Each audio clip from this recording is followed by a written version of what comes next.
Qu'elles aient été dans la lumière en faisant de la politique ou qu'elles soient des idéologues de l'ombre, certaines femmes de dictateurs ont voué un culte au marxisme et ont guidé leurs maris dans cette voie. Le deuxième épisode de Desperate Housewives lève le voile sur ces épouses d'autocrates qui n'ont pas hésité à organiser des massacres au nom du communisme.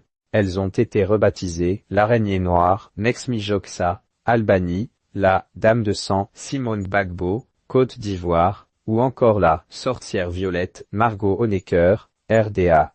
Des sobriquets qui en disent long sur l'image qu'elles ont véhiculée auprès de l'opinion publique. Dans le deuxième épisode de la série documentaire Desperate Housewives, Joël Solé dresse les portraits de ces premières dames qui, loin des strass et des paillettes, ont officié aux côtés de leur époux, afin d'asseoir leur idéologie communiste. Le réalisateur utilise en guise de fil rouge sa rencontre avec la veuve du dernier dictateur d'Albanie, Mexmijoxa, alors âgée de 90 ans.